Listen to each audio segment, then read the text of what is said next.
Hello everyone. So today we have our next chapter, that is respiration. Okay, so what is respiration basically?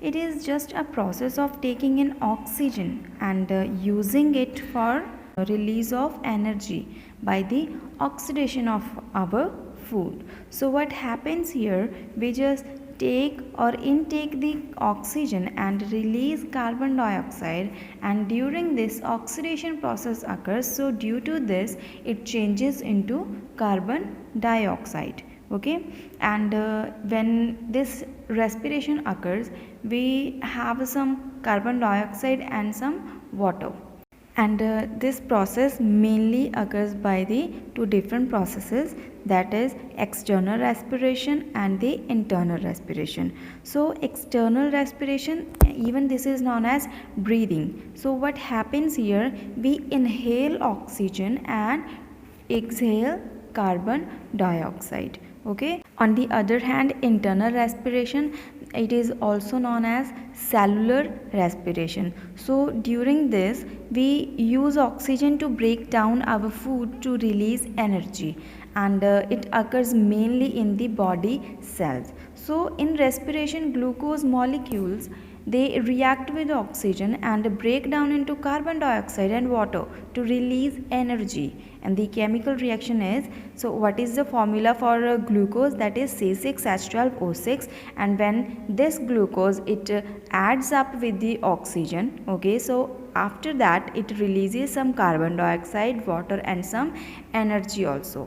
Okay, so the next thing we have respiration in plants. Yes, plants also respire like we people do, okay, but in different manners. So what can be the different manners for the respiration in the plants? So first thing we need to know, that is about the stomata. What are stomata?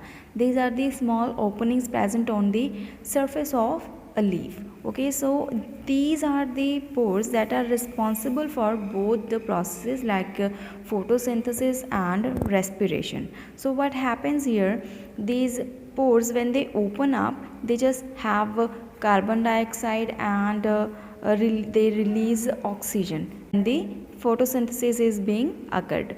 Okay, and on the other hand, when they respire, they just take the oxygen from the environment and then they release carbon dioxide. So both the things are bit different. Like if we talk about the photosynthesis, so the photosynthesis it occurs during the daytime, but the respiration it occurs during the night. Okay, and even root also are responsible for the respiration. How? Like the root cells of the plants also need oxygen to generate energy, and they get this oxygen from the air trapped between the soil particles. Okay, so this is why we should not overwater potted plants. The water replaces the air in the soil and the roots cannot breathe, so this affects the growth of plants. So for this, some of the plants have breathing roots, they just come over the ground to respire. Okay, so students, here our topics are over, and in the next video we will come with our next topic, that is respiration in animals. So like how the animals respire, and even the humans also. Okay, so these are the topics left in this chapter, so we will continue with later. Okay.